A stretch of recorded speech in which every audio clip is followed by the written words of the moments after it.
Well, there we have it. The stage is set for the Rugby World Cup 2023 in Paris.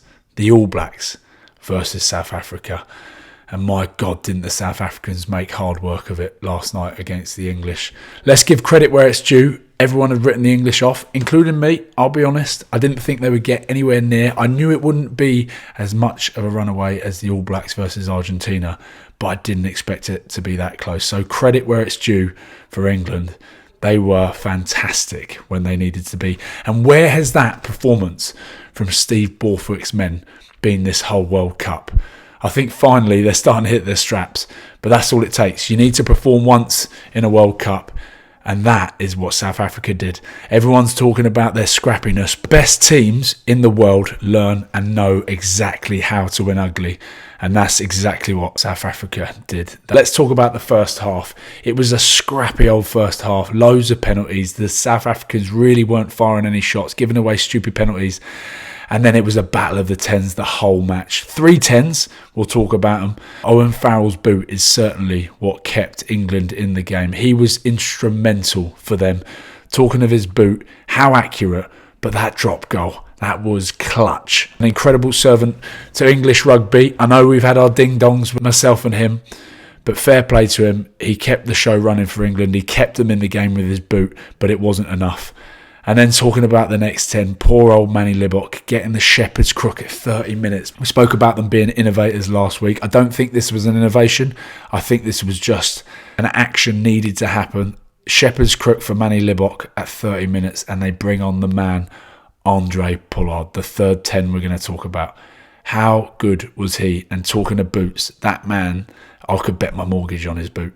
Not only his goal kicking, but let's talk about the moment South Africa win that scrum in the second half. They're 50 metres out from the English try line, and he puts the penalty kick within 10 metres. That is the sort of 10 you want on the pitch at the time. And then the big man, the absolute Trojan Viking, Snyman, goes over for the try.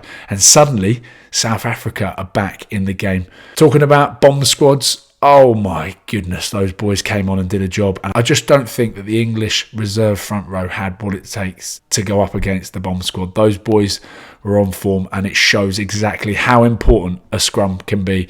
So there you have it. You can win a game on a scrum and a boot, and that's certainly what South Africa did.